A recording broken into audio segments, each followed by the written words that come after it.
Alors, bonjour d'abord. Je remercie M. Blondeau d'avoir provoqué cette réunion. Vous venez d'entendre cette chanson, c'est le chant de Montmaquis, mais on en parlera tout à l'heure. Alors, si vous voulez, on va couper notre entretien en 4 séquences. La première, je crois que certains de vos professeurs ont déjà traité le problème, mais je veux quand même vous rappeler historiquement comment ça s'est passé. Parce que c'est de la vieille histoire, tout ça, mais c'est une histoire qui existe quand même. Et beaucoup d'entre vous ont des grands-pères ou des grands-mères qui ont connu cette époque. Alors, on parlera, si vous voulez, un petit peu d'historique. Ensuite, je vous raconterai une histoire. Mais une vraie histoire, c'est l'histoire de Montmaquis. Alors, vous avez, monsieur le professeur, il a la gentillesse de faire développer cette photo. Alors, cette photo, si j'avais des droits d'auteur, je serais très riche, en parenthèse. Hein. Alors, cette photo a été prise, je ne sais pas comment. Et puis, il y a une agence qui s'appelle l'agence Keystone qui l'a pris. Et alors, le monsieur qui a un... Enfin, le monsieur, la personne qui a un béret, un grand béret, c'est votre serviteur. Là, on avait reçu un parachutage de mitraillettes de Sten, ils n'en avaient jamais vu. Et comme j'étais aspirant, c'est-à-dire dans l'armée, aspirant, c'est déjà un grade militaire, alors je leur expliquais le fonctionnement de cette photo. Alors je voulais l'amener, parce que d'abord ça me fait plaisir de vous la montrer, pas de publicité personnelle, mais pour vous montrer également la tête, l'ambiance des maquis. Alors ça sera la deuxième question, donc une histoire personnelle que je vais vous raconter et qui changera un peu de vos cours académiques qui sont nécessaires. Enfin, c'est pour alterner avec les cours de vos professeurs. Et puis la troisième partie, je vous parlerai des grands maquis. C'est pour ça qu'il y a une carte de France. Alors, moi c'était un petit maquis, il faut avoir l'honnêteté de dire, enfin, j'avais quand même 150 gars, hein, et puis j'ai eu tout de même une vingtaine de morts. Enfin, le problème n'est pas là. Alors donc je vous parle des grands maquis, le Vercors, ça vous dit peut-être quelque chose, enfin vos parents, en tout cas, les Glières, le Montmouchet, c'était des grands maquis. Et puis alors après, ben, vous parlerez, vous me poserez des questions que vous voudrez, parce que je suis à votre disposition pour ça. Je viens uniquement pour ça. Alors si vous voulez, on fait un bond en arrière. Hein. 1939, c'est vieux. 1939, il y a un monsieur qui s'appelle Hitler, je pense que vous le connaissez, enfin on en a entendu parler, tout au moins ceux qui ont fait le cours. Alors il y a un monsieur qui s'appelle Hitler, qui est très gourmand. L'Allemagne a récupéré, il a armé le pays, et puis il a conquis l'Europe centrale, pratiquement. Mais il veut aller sur la mer. Il veut aller sur la mer parce que la Pologne, qui existe toujours, Dieu merci, mais qui a failli mourir, la Pologne lui empêche vraiment une évasion sur la mer. Alors, un beau jour, ou plutôt une belle nuit à l'aube, les panzers d'Hitler foncent sur la Pologne, sans déclaration de guerre derrière. Ils foncent sur la Pologne, ils bousculent ce petit pays, parce qu'il faut bien dire, ce petit pays, il n'y avait pas tellement de... Puis n'importe pas la guerre, ils bousculent le pays, et puis la Pologne, elle est anéantie. Alors ça se passe, ça, en 1939. Alors il se trouve que l'Angleterre, la France et la Pologne avaient un traité d'entraide. C'est-à-dire que, oui, on devait les uns les autres, ces États devaient, dans un certain nombre de circonstances, les soutenir. Ben, la Pologne envahie, tout ça c'est votre professeur qui a dû vous le dire, enfin je vous me suis de me répéter. Alors la Pologne envahie, et bien la France et l'Angleterre déclarent la guerre à l'Allemagne. 3 septembre 1939, c'est la déclaration de la guerre. On mobilise les gens, tout ça, et puis on va sur la ligne Maginot.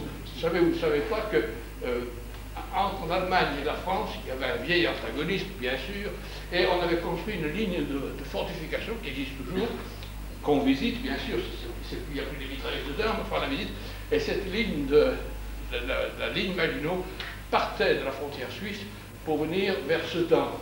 Je dis Sedan parce qu'on va en parler tout de suite. Et là, pour des raisons diverses, des questions d'argent, ils avaient stoppé ces fortifications. Alors donc, la France mobilise, et on s'installe sur l'île Maginot, et puis, enfin, dans un certain nombre de régiments, pour se préparer à la guerre. Il faut bien dire que la France n'était pas tellement fanat, hein. On avait d'abord connu 14-18, avec 1,5 million de morts, hein. Faut pas. Alors, il y avait beaucoup de familles qui avaient été très choquées, très meurtries. On n'était pas très fanat. Moi, je me souviens, j'avais à ce moment-là 19 ans. Et je commandais un corps franc devant la ligne Maginot. Parce qu'entre la ligne Maginot, cette ligne de petit forçat dont je vous parlais, et puis le Rhin, et puis il y avait l'Allemagne de l'autre côté, et l'Allemagne avait construit aussi une ligne qui s'appelait la ligne Siegfried. Et alors entre les deux, c'était le No Man's Land. Alors là, il y avait seulement le domaine des camps. Bon, je m'arrête là, parce que ce n'est pas le but de la réunion d'aujourd'hui.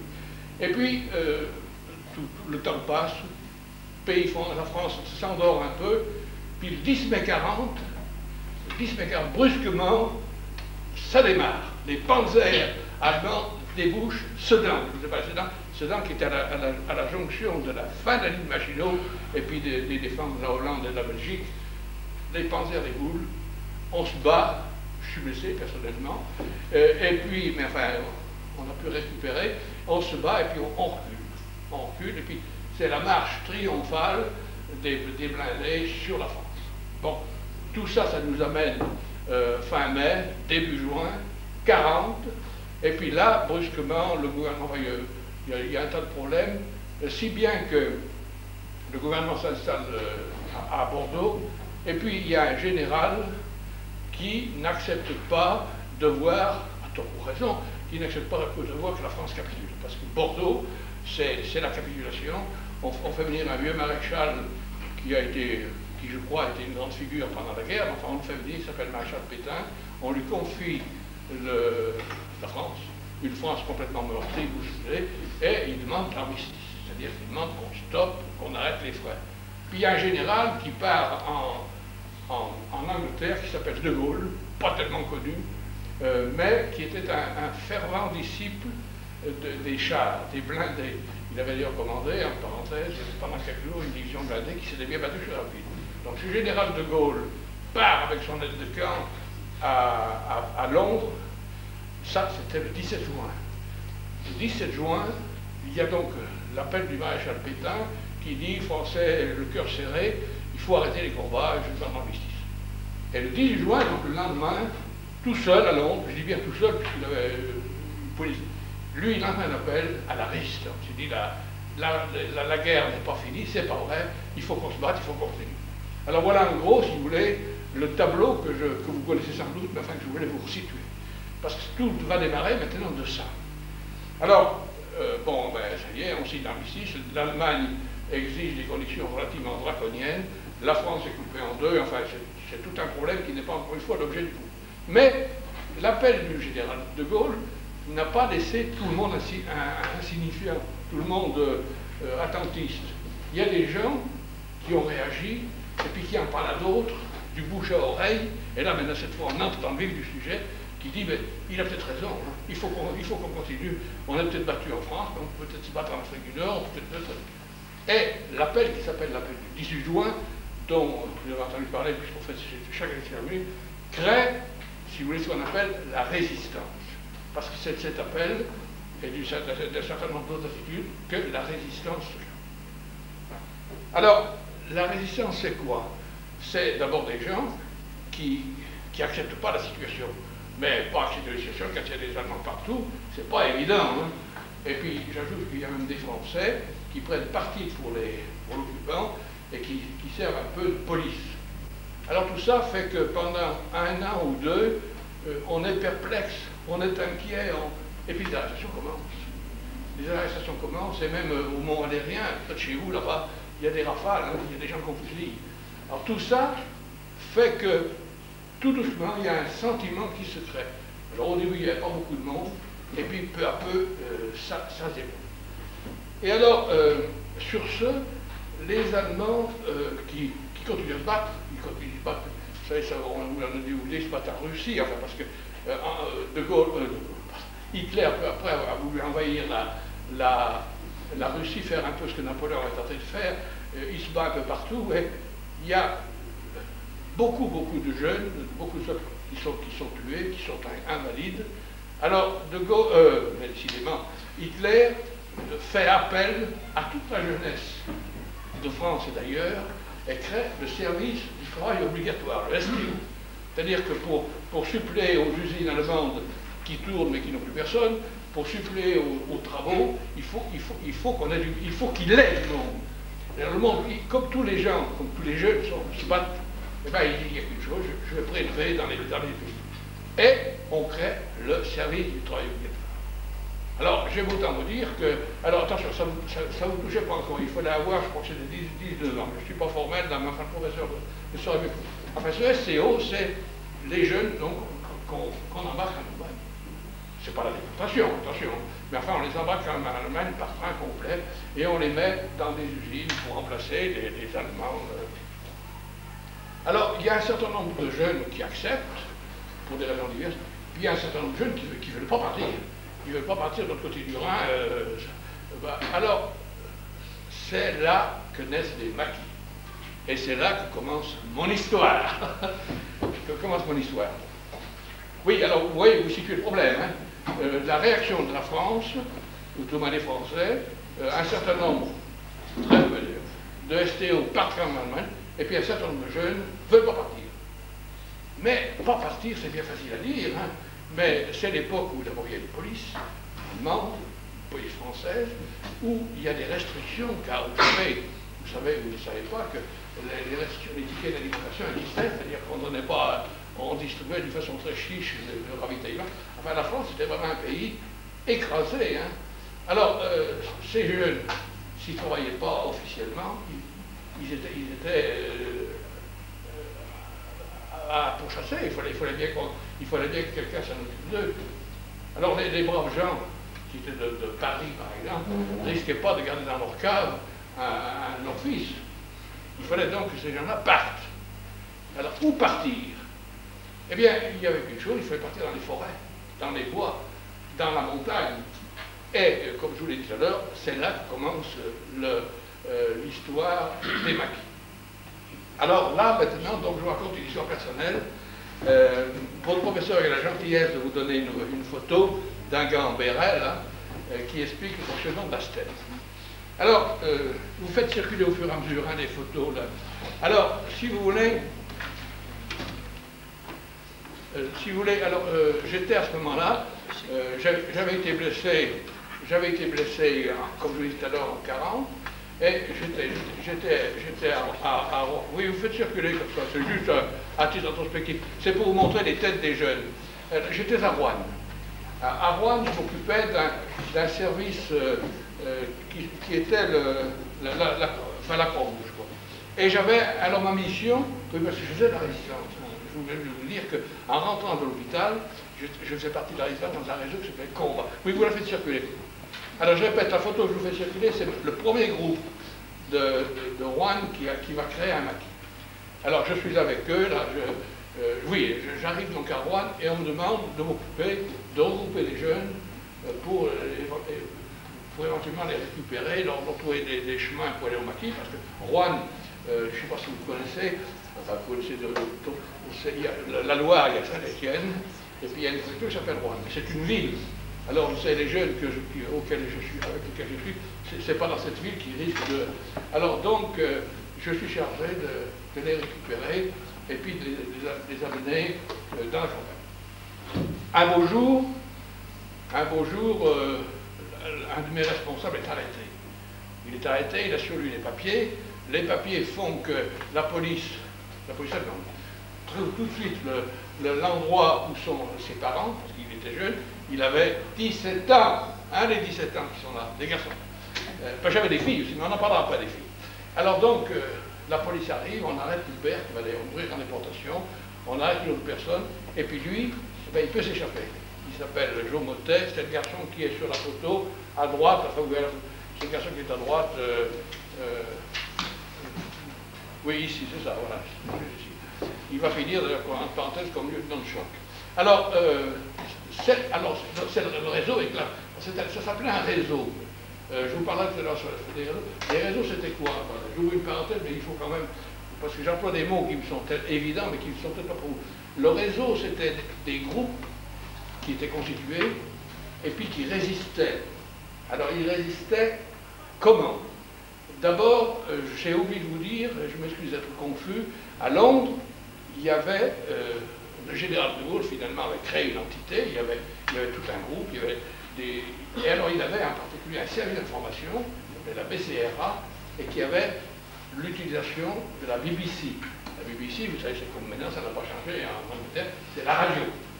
Et tous les jours, à la BBC, il avait droit à un créneau pour parler. Alors, les réseaux de France et la BBC correspondaient donc pour avoir des instructions. Les instructions, c'était quoi? C'était, attention, il y a des trains de marchandises qui se déplacent à tel endroit, il faudrait les faire sauter. Enfin, il y avait un certain nombre d'instructions qui venaient à ces réseaux, et alors ces réseaux, ensuite, ils répercutaient ça sur les groupes de gars qu'il y avait avec eux. Vous voyez le système, hein? La France était complètement isolée, comme je vous dis, il y avait des Allemands partout, mais les réseaux existaient. Et ces réseaux fonctionnaient grâce, je vous dis, à ces messages que l'on nous envoyait. Alors, les réseaux aussi, ils avaient plein d'armes. La stèle que je vous montre là, il n'en avait jamais touché, c'était la première fois qu'il la touchait. Alors, tout ça donc fait que la résistance organisée. Que moi, à Rouen, modestement, je reçois mission de m'occuper des gars qu'on vient, qui n'ont pas été arrêtés, je dis, c'est les parents de ceux-ci qui ont été arrêtés. Alors, je pars où? Je pars dans la montagne. Vous savez pas que le Massif central, c'est très montagneux. Et il y a beaucoup de forêts. Et alors nous, le volet, le mont du Forêt, c'est donc Rouen. Alors, je pars de Rouen, enfin je pars de Rouen. Je me camoufle d'abord parce que la police était partout dans la ville et elle recherchait tous les gens sur nous. Et alors là, il faut que je salue les filles. Alors j'avais dans mon groupe des agents de liaison. Parce que le réseau, donc c'était des gens qui étaient installés, camouflés, et puis il fallait faire des liaisons. Il ne s'agissait pas de... Le téléphone n'existait pratiquement pas. Il ne s'agissait pas de faire des lettres qui auraient pu être arrêtées. Alors on avait des agents de liaison. Et on avait surtout des filles comme agents de liaison, parce que d'abord elles étaient... les Allemands hésitaient à arrêter les femmes à ce moment-là. Elles étaient plus anonymes. Et puis elles étaient courageuses, il faut le dire. Alors moi j'avais dans mon réseau 3 agents de liaison qui avaient, enfin l'une avait 17 ans et les deux autres avaient 18 ans, qui sortaient de l'école des sciences sociales. La première faisait ses études en France. Alors, c'est la panique à Rouen. Hein. Les parents ont été arrêtés, les autres sont volatilisés. Et alors elle a une idée formidable, une de ses filles, elle va à la mairie, elle demande une ambulance. Tu sais, une ambulance en 44, il fallait le faire, il n'y avait pas d'essence. Alors elle demande une ambulance pour transporter un grand malade à Saint-Étienne. Elle raconte ça à un médecin qui était un ami d'ailleurs, et puis finalement, elle obtient donc l'ambulance, et le grand malade en question, c'est mon serviteur. Autrement dit, elle me camoufle dans l'ambulance, et puis on part. Et elle avait une idée formidable, parce alors oui, je vous l'ai dit, la ville était en émoi. Hein. Alors on arrive à la sortie de Rouen, il y a un fleuve qui traverse Rouen qui s'appelle la Loire. Là, il y avait un barrage, police. Parce qu'il s'est dit, tout ce groupe-là, ils sont quelque part. Il y avait un barrage. Alors le brave chauffeur s'engage et puis il fait l'ambulance. Les Allemands, qui arrêtaient de gérer les voitures, n'ont pas eu de réflexe d'arrêter une ambulance. Ils se sont dit, une ambulance, c'est sacré. Enfin, et alors nous passons le premier barrage à Rouen. Je vous dire, je n'avais pas les cheveux blancs encore, mais ça prenait le chemin. Et puis, nous continuons sur Saint-Étienne. Alors, entre Rouen et Saint-Étienne, il y a une ville qui s'appelle Montron-les-Pins. Deuxième barrage. Mais là, rien à faire. Le type, on s'engage en avant, mais il y a un Feldwebel qui arrête et puis qui regarde. Alors là, je vais vous dire que j'étais allongé. Et je tenais un chapelet dans la main. Vous savez, on se raccroche à ce qu'on peut, hein, parce que tout ça avec le recul, c'est sympa, hein, mais quand on est dedans, il faut... Alors le fait de me regarde, il voit un type allongé, là, et puis parce qu'elle était venue avec moi, mon agent de liaison, elle faisait partie de la Croix-Rouge. Alors elle avait pris, à ce moment-là, la Croix-Rouge avait des coiffes, comme les bonnes sœurs. Elle avait une coiffe avec son agent de Croix-Rouge, elle me tenait la main comme un grand malade. Alors le fait de me belle regarde, j'avais les yeux mi-clos, mais je voyais, et puis il dit, je suis passé. Alors, deuxième barrage de franchi, on arrive à Saint-Étienne. Alors, on arrive à Saint-Étienne, et là, je retrouve mon chef qui me dit, bon, ben, c'est bien simple, tu es complètement brûlé, il faut partir à la campagne. Et tu vas partir à la campagne, et tu vas partir prendre le commandement d'un maquis. Tenez, pardon. Alors, je vous l'ai dit, le STO, donc les maquis, commençaient à se créer. Alors, dans la montagne, parce qu'il y avait des bois, hein, alors dans la montagne, professeur, vous m'excuserez si je suis trop long. Hein. Ah oui, oui, de toute façon, vous inquiétez pas. Hein. On est dans les temps. Bon. Alors, j'arrive à Boussoulet, c'est le petit patelin, et vous avez une photo qui circule, c'est ma prise de commandement. C'est-à-dire qu'il y avait un brave homme qui avait pris le maquis, qui avait récupéré des gens, toute la région, pas de Lyon et de Saint-Étienne. Ils étaient, je ne sais plus combien, on doit être une douzaine sur la photo, et il me donne le commandement de ce maquis. Alors, c'est pas marrant, parce que la photo en parenthèse devant laquelle nous sommes, vous savez ou vous ne savez pas qu'en Haute-Loire, il y a beaucoup de protestants. C'est un fief de protestants et il n'y a pas d'église. Alors ils appellent ça la maison d'assemblée. L'assemblée, oui, c'est vrai. Et la maison d'assemblée, c'est complètement abandonné. Alors nous étions installés dans la maison d'assemblée, c'est-à-dire là-devant, où a été prise la photo. Celle-ci, par contre, nous l'avons identifiée. Alors, je prends le commandement du maquis, c'est-à-dire du groupe de gars, et on lance par les réseaux un message à Londres en disant voilà, à tel endroit, telle coordonnée, il faut nous parachuter quelque chose. Et c'est comme ça qu'on a eu le premier parachutage dans lequel il y avait des stèles, c'est-à-dire ce que vous avez, la photo que vous avez sous les yeux. Alors, voilà, le maquis existe, et on arrive au 6 juin 1944. Qu'est-ce qu'il y a le 6 juin? Il y a le débarquement en Normandie. Alors, immédiatement, c'est un mot d'ordre d'alerte, c'est-à-dire de se préparer, parce que le 6 juin, on dit c'est le grand chambardement, il va falloir y aller. D'autant que mon petit maquis, mais il y avait d'autres maquis dont nous parlons tout à l'heure, l'Aiguillère, le Vercors, toute une partie de la jeunesse de France s'était mobilisée, et comme pour Mastelle, que je vous montre là, les autres maquis avaient reçu du matériel. Alors, nous, la Haute-Loire, on était un peu perdus. Alors, le commandant Marais nous dit, vous allez venir sur la Loire pour le jour de la grande offensive, vous emparez Saint-Étienne. On voyait grand, hein. Il faut voir grand. Pourtant, on était vraiment nombreux. Je vous cite en parenthèse que ce maquis comprenait à peu près 150, 160 hommes. Et une infirmière et 2 agents de liaison femmes. D'ailleurs, le commandant Marais, d'ailleurs, c'est en préambule ce que je vous disais tout à l'heure des grands maquis, ne voulait pas constituer des grandes unités, parce que les Allemands, ils avaient des blindés. Alors, et l'expérience lui a montré qu'il avait raison, le maquis, ça doit être une petite unité très fluide, très légère, qui passe un peu partout. Si vous faites un gros maquis avec 3000 hommes, ce qui s'est passé pour le Vercors, ce qui s'est passé pour l'Aiguillère, eh bien, vous êtes sûr que les Allemands, avec leurs blindés, avec leurs canons, avec tout leur matériel, écraseront les maquis. Ça a été d'ailleurs, hélas, le drame de tous ces grands maquis dont je vous parlais tout à l'heure. Alors, je vous fais circuler une autre photo. Alors, le groupe des gars qui n'ont aucune tenue commence déjà à être équipé un peu. Commence à être un peu équipé.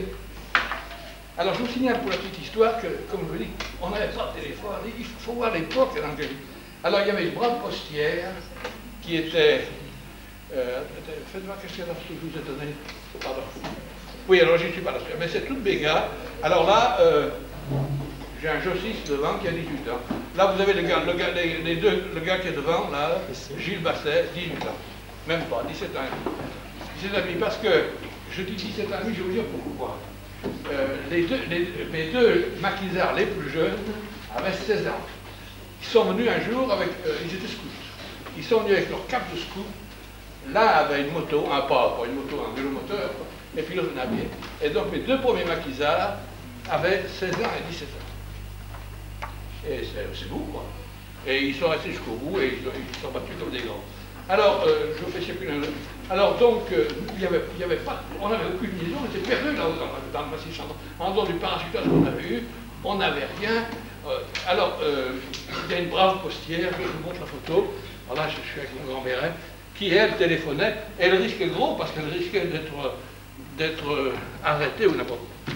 Alors, je vous signale au passage que ben, on n'avait pas de sous, hein, on avait pratiquement pas. Alors, on avait des bons de réquisition. On a dit, vous, cette époque, vous ne l'avez pas connu, mais vos grands-pères vous dit, oh, il y a des maquis qui ont été un peu des gangsters. C'est vrai, mais nous, on avait des bons de réquisition Je vous en montre. Hein. Il ne vaut pas grand-chose parce que c'est la récupérer.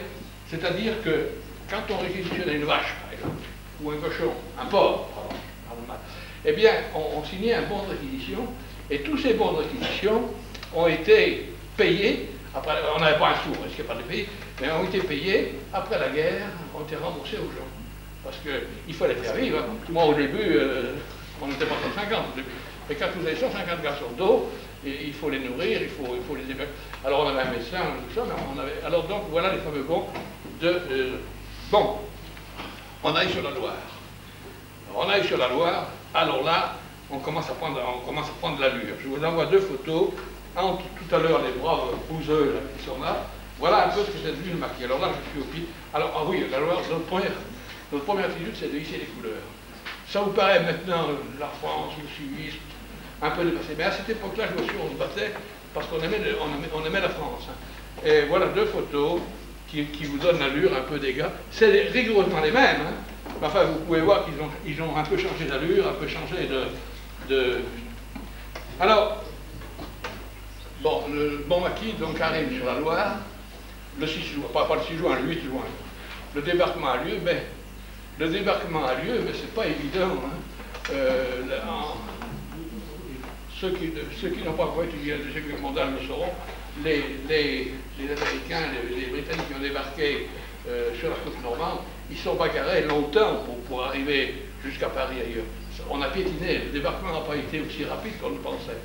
Et malheureusement, les maquis, eux, se sont gonflés, et ça commençait à poser des problèmes. Alors, ça posait des problèmes parce que les Allemands, eux, se sont saisis. Hein. Et à Saint-Étienne, puisque, oui, alors nous, notre maquis était donc, comme je vous l'ai dit, était venu près de Saint-Étienne pour sauter au moment de la libération sur Saint-Étienne. Mais il ne risquait pas de sauter, ils étaient en Normandie, ça ne débouchait pas. Hein. Le 15 août, c'était pas encore arrivé vous savez qu'il y a eu deux débarquements, enfin vous ne savez pas, qu'il y a eu un grand débarquement le 6 juin, et puis le 15 août dans le sud de la France, pour faire l'espèce de tenaille. Alors, résultat, c'est que les Allemands ont su, je ne sais pas comment, que notre maquis était, enfin que nous étions installés à côté de Saint-Étienne. Alors on a été attaqués. On a été attaqués et on a eu des dégâts, mais enfin je ne vais pas parler de tout ça. Ça a cogné dur. On a été attaqués par l'armée, par la Wehrmacht, et puis surtout par des blindés. Alors nous on avait nos mitraillettes, enfin c'était pas suffisant. Et on a eu des... Alors là, entre parenthèses, j'avais reçu tout un renfort de jossistes. Alors, ce qui est intéressant de vous sachiez, c'est le pourcentage. J'avais un tiers de gars des milieux miniers, des milieux très ouvriers, vous voyez, un peu international sur les bords. J'avais un tiers de jossistes, qui sont des chrétiens, et je ne sais pas si vous savez les mouvements jossistes, et puis un tiers de scouts, parce que je m'occupais de scoutisme, parenthèse. Et j'avais un tiers de scouts qui sont... Et tout ça, ça avait 17 ans. Hein. Enfin, il y en a quelques-uns qui étaient plus vieux, mais ça avait en gros 17 ans, ils sont tous bagarrés comme des gens. Et alors, en particulier, lorsqu'on a été attaqué ce jour-là, on avait préparé, c'était mon côté officier, on avait préparé pour la défense, je ne sais jamais si on a attaqué, des emplacements.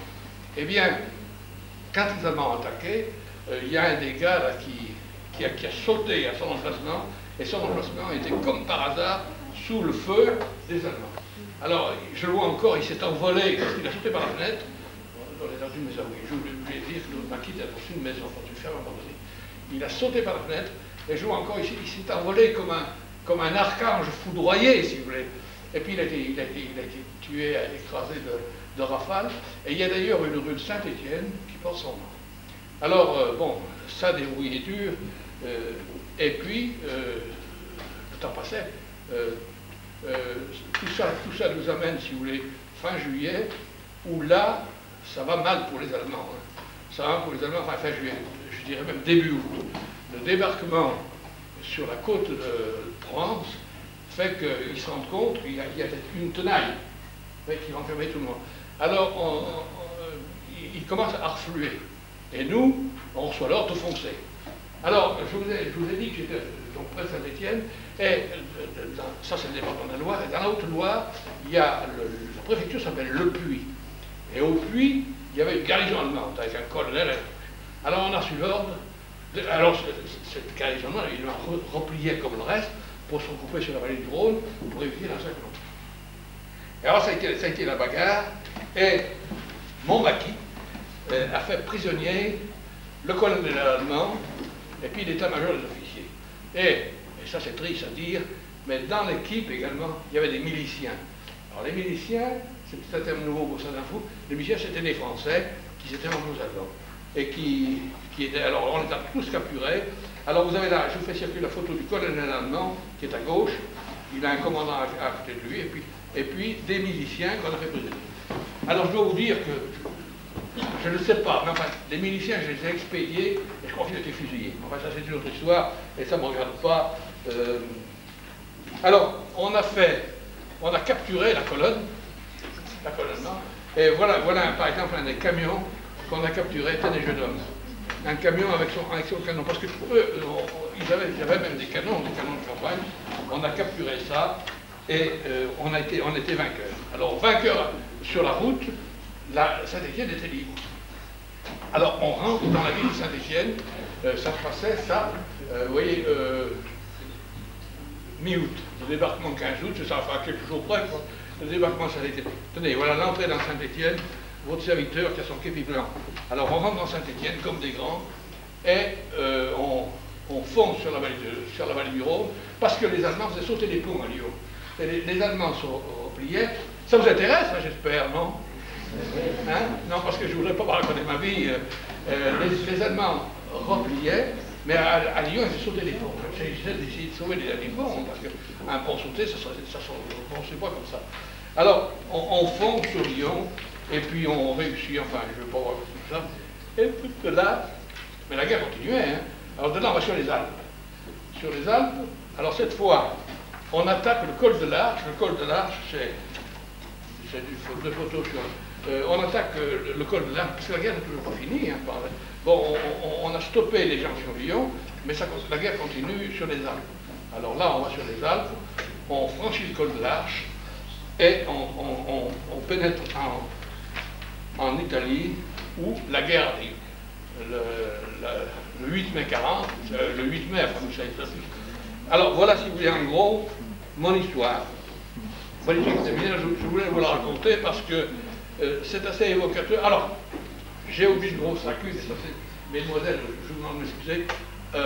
Quand on a arrêté les Allemands sur la route, on n'avait aucun renseignement, on savait qu'ils venaient du puits, mais on avait tout. Alors, j'avais 3 agents de liaison, des femmes, dont une qui a 15 ans et demi, qui est en photo d'ailleurs dans le livre. J'avais 3 femmes, alors je leur ai dit, oui c'est ça, si vous pouvez la faire circuler, celle qui est à droite, là. Elle est toujours vivante d'ailleurs. Alors donc, elle avait 15 ans et demi, elle préparait, je ne sais plus, elle était en vacances, elle préparait ses... Pourquoi le bac, je ne sais pas. Et alors elles sont parties comme des grandes, en vélo, au-delà de la colonne, parce que je vous l'ai dit, le téléphone, la télé, la radio mobile n'existait pas. On était dans le bleu, on savait seulement qu'ils avançaient parce qu'ils tiraient, parce qu'avant nous, il y avait d'autres bateaux qui avaient attaqué chez nous. Mais c'est tout. Hein. Alors donc, on voulait avoir des précisions. Le commandant qui supervisait les divers maquis voulait savoir quand même est-ce qu'ils étaient nombreux, comment ils étaient armés. Alors, comme des grands, ben, j'ai envoyé maintenant ces 3 filles, dont l'une est en photo dans le livre, hein, 15 ans et demi. Et elles sont parties, alors elles allaient dans la colonne. Alors les Allemands ne se méfiaient pas, les Allemands avaient autre chose à faire que s'occuper de 3 filles. Elles étaient d'ailleurs séparées, parce qu'il fallait recouper les renseignements. L'intérêt de la manœuvre, c'était pas de les mettre tous ensemble, au contraire, il fallait les séparer. Alors les Allemands avaient autre chose à faire que voir 3 filles qui se baladaient en vélo, elles avaient un vélo, mais elles décomptaient les camions, elles décomptaient les gars. Il y a une qui parlait allemand, enfin, qui faisait ses études d'allemand. Alors elle essayait de savoir le moral des troupes, s'ils étaient découragés ou n'importe quoi. Et alors, ça a duré 3 jours, la bagarre. Et tous les soirs, elle revenait en vélo, comme des grandes, elle racontait ça, voilà, ils sont à tel endroit, demain ils vont aller sans doute à tel endroit, ils ont tel camion. Oui. Et ça, c'était des femmes, il faut le rendre la justice, des jeunes filles qui ont fait vraiment un travail formidable. Ça, je ne le dirai jamais assez, parce que ça va. Alors voilà donc mon histoire. Quelle heure est-vous, monsieur le professeur? Là, il est à peu près midi moins 5. Oui. Alors, on arrête l'histoire. Bon, on va peut-être mettre un coup de musique. Alors, maintenant, la troisième partie, c'est les grands maquis. Parce que, bon, c'est gentil ce que je vous raconte, mais il faut peut-être que vous sachiez, surtout ceux qui n'ont pas encore étudié l'époque, c'est que ce que je vous ai raconté de moi, c'est un petit morceau d'histoire. Mais il y avait comme ça des grands maquis un peu partout. Enfin, un peu partout. Dans les régions, surtout voisines. Alors, il y a des noms qui vous disent peut-être quelque chose, qui disent quelque chose en tout cas aux grands-parents, c'est le Vercors, l'Aiguillère. Il y en a d'autres qui sont moins connus, mais dont je parle. Alors, le Vercors, voilà. Bon, là, voilà les. Je suis perdu, oui, c'est ça. Grenoble. Grenoble, je ne sais pas si vous connaissez la région. Merci, monsieur le professeur. Je ne sais pas si vous connaissez la région de Grenoble. Il y a de la montagne. Il y a de la montagne. Et au-dessus de Grenoble, il y a un massif qui s'appelle le Vercors, qui est impressionnant d'ailleurs. Alors là, il y a eu des maquis qui sont partis. Le Vercors. L'Aiguillère, c'est au nord d'Annecy. Mais vous avez dit, il n'y a pas de nom, je vous retrouve là. Oui, c'est pas grave. Alors, Annecy, s'il y en a qui connaissent aussi, il y a la montagne, bien sûr, et il y a ce qu'on appelle l'Aiguillère, où il y a eu aussi des maquis. Ordre de grandeur à peu près, après la moyenne, 3000. 3000 le Vercors, 3000 Aiguillères. Je vous donnerai, monsieur le professeur, non mais là je ne voudrais pas. Je vous donnerai les chiffres exacts, parce que ça, même pour vos archives, on n'a pas le droit de dire n'importe quoi. Je me permettrai de m'envoyer. En tout cas, 3000. Alors, il y a eu un autre maquis qui s'est créé. Alors, cette fois-ci, du côté tout à fait opposé, c'est-à-dire dans la région massive, avec la montagne noire. Et disons, vous avez une carte là pour la trouver. Oui, alors, Vannes, c'est un peu plus. Oui, Vannes, c'est. Oui, bon, ouais. Bon, alors tout ça, c'est de la forêt, oui. Voici pas comment c'est la forêt. Alors, à Saint-Marcel, il y a eu des maquis là qui sont créés. Et alors, c'est un détail, là, à Saint-Marcel, le commandement, qui était à Londres, avait envoyé des gars pour renforcer, parce que les maquisards, c'est des gentils, ces gens-là, mais ils n'avaient aucune expérience militaire, ils n'avaient pas, sauf quelques stèles, alors, le commandant avait envoyé des paras. Et leur chef s'appelle Tourcoing, il y a une rue à Paris qui s'appelle la Manchot. Il a perdu un bras déjà dans une bagarre. Et alors, ce qui est assez sympathique, quand il était parachuté, il y avait trois, parce que comme il était gros, il était corpulent, il y avait trois parachutistes, trois parachutes, décidément, vous trouvez. Alors le parachute était bleu, blanc, rouge. C'est un geste élégant qu'il faut noter. Alors donc là, un maquis important aussi, 3000 hommes. Et puis, une série de maquis qui, eux, au contraire, étaient morcelés. Ces trois avaient un commandement d'état-major, tout un état-major. Mais et puis, alors, là, au contraire, c'était beaucoup plus morcelé, la région de nous. Alors, je vous parle donc des maquis, avant qu'on sur la musique. Ça a été, je crois, c'est toujours facile après le recul, c'était une erreur de commandement. Parce que ces maquis, 3000 hommes, il faut les mettre quelque part, même si la forêt est grande. Et en face, par exemple, à Grenoble, Foll, le général allemand, avait 10 000 hommes. Et il avait des parachutes, il avait des canons. Alors, résultat, que ce soit au Liège, que ce soit au Vercors, ça a été une catastrophe. Les maquis ont éclaté, parce qu'il y a eu deuxième lacune, c'est que le commandant avait dit, au Vercors, on va débarquer dans 10 jours. Pour des raisons diverses, des raisons de logistique, oui. Ils n'ont pas débarqué dans 10 jours, ils ont tenu jusqu'à. Alors voilà l'histoire, si vous voulez, des maquis, l'histoire de Montémaquis, qui a fait son rôle, pas plus ni plus. Et puis alors l'histoire de cette France qui était couverte, car en plus, bien sûr, de ce que je vous parle, il y avait une multitude de maquis, il y en a même dans la région parisienne, c'est pas facile à faire. Mais ces maquis ont joué un rôle très important, et ça qu'il faut retenir, c'est que les Allemands ont tous été sur le qui-vive, ils ne savaient plus où se déplacer, ils étaient toujours inquiets, quoi. Et les maquis ont joué un rôle considérable. Je crois que c'est une justice à leur rendre, et voilà. Alors, si vous voulez, on va écouter quand même une cassette, quoi. Alors oui, les maquis chantaient. Parce que, vous savez, se battre, parce qu'ils sont battus, il faut avoir un certain courage, et la chanson, ben, ça fait du bien. Alors, ce que je vous allez écouter un autre chant, là.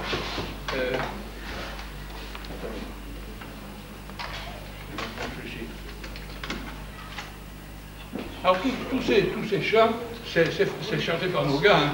il faut les prendre. Voilà les messages personnels. Voilà le message personnel. C'est des messages personnels à la radio.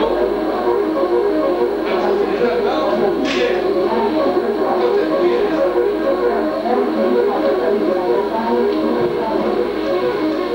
ah oui. Alors, donc, les Allemands essaient de brouiller le message pour qu'ils... Bon. Alors ça, vous devriez la connaître. C'est la chante des partisans. Alors, on va écouter ça. C'est, pour nous, les partisans, c'est un peu les Marseillais.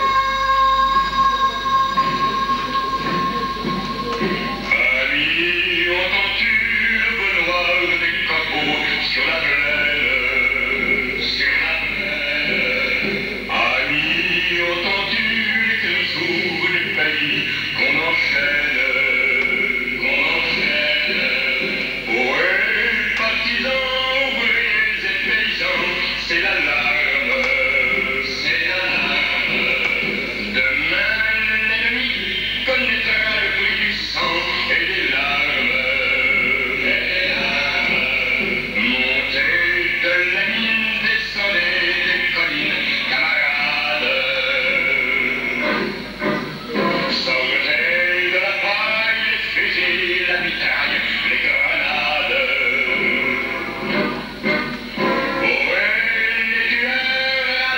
Alors ça, c'est le chant, si vous voulez, des maquisards. Ça s'appelle le chant des partisans. Et il y a peut-être... Bon, et là, on peut pas jouer.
C'est le chant du maquis du Vercors. Chaque maquis, pratiquement, avait des chants. Alors, il y en a qui étaient, vous voyez, le Vercors, vous avez à côté du mien, c'est rien du tout, hein, c'est une vraie chorale. Hein. Et puis alors, ce qui est intéressant à savoir, c'est que c'était des gars qui l'ont fait, c'est pas de fabrication, enfin, il y avait, vous voyez, il y avait tout un dynamisme autour des maquis. Alors, je crois, monsieur le professeur, qu'on a fait à peu près le tour d'horizon, et je pense que maintenant, on pourrait faire le jeu des questions et des réponses. Oui, c'est ça. Hein, si vous avez des questions, je suis à votre disposition. Alors, je répète, La jeunesse, 17 ans, en culotte courte, 2 gars. 15 ans et demi une, et les 2 autres, 17 ans et demi, des agents de liaison femmes. Et la majorité des gars, c'était vraiment des gens très jeunes. Et tous volontaires, bien sûr, qui gagnaient rien. Allez, voilà. Alors, par les forces, ça résonne. Je m'excuse, mais j'ai jamais fait. Ils auraient voulu savoir vos motivations personnelles pour entrer dans la résistance, puisque c'était avant la formation. Alors, si vous voulez, j'étais aspirant. C'est-à-dire, vous savez peut-être pas ce que c'est que les aspirants, c'est des officiers. Le plus petit grade des officiers, et enfin, il y a j'étais aspirant.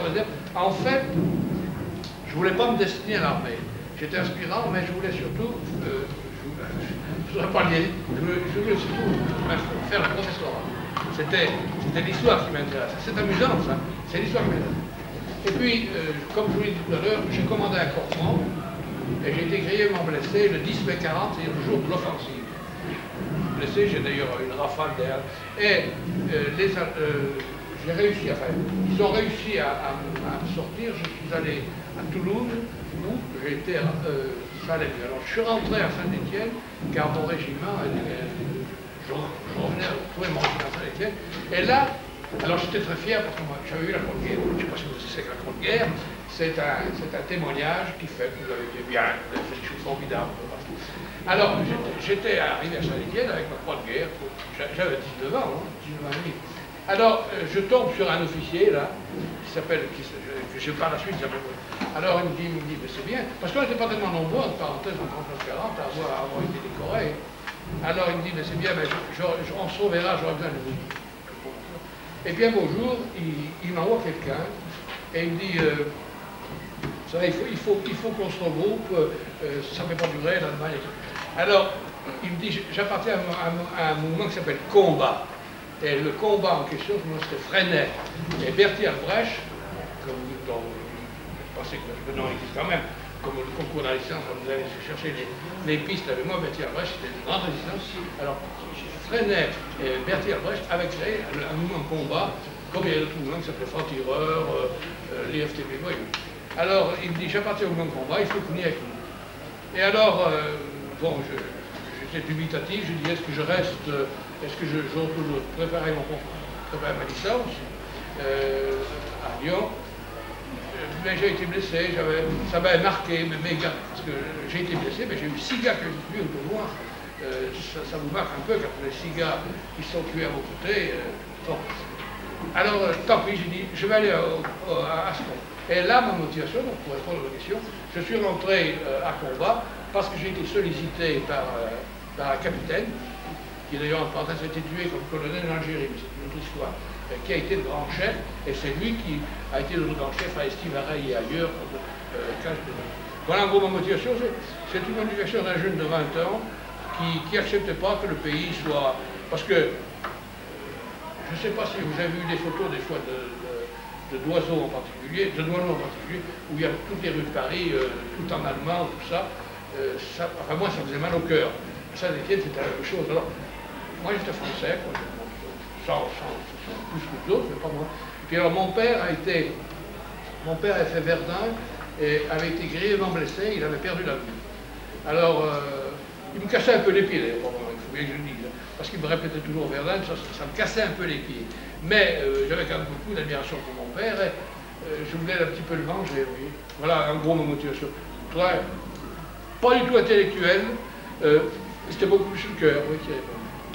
Voilà. Et puis alors par la suite, alors oui, il faut que je vous dise tout. J'ai donc mené la bagarre pour faire des bagarres. Et puis, en Italie, mon colonel, enfin mon commandant m'a dit, alors qu'est-ce que vous allez faire? La guerre est finie, il s'agit de savoir. Et il me dit, il faut que vous restiez dans l'armée. Alors c'est comme ça, alors on est pris par une ambiance. Alors je suis resté dans l'armée, j'ai fini comme colonel, comme vous le savez, j'ai fait saumure et j'en regrette pas. Voilà. Allez, d'autres questions. Ah, c'est bien. Ah non, c'est un gars, je crois que c'est une fille. Eh bien si, c'est une fille. Non, c'est une fille. Bravo.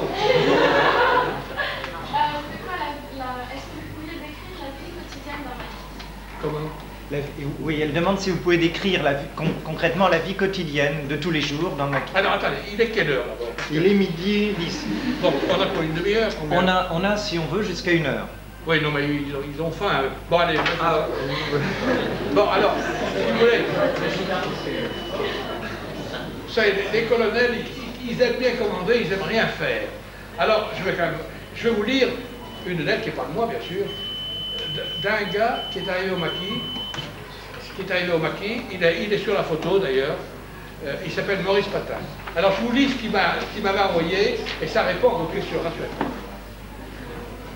Ce jour de mars 44, après avoir quitté successivement le petit tortillard de Saint-Étienne à Montfaucon, il était de Roanne.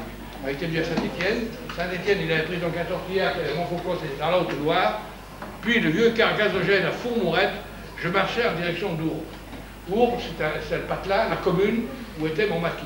Mais il ignorait tout. Je me dirigeais vers un rendez-vous près d'une croix où je vais rencontrer un mystérieux personnage où s'échangeait un mot de passe. Oui, quand on n'allait pas au maquis,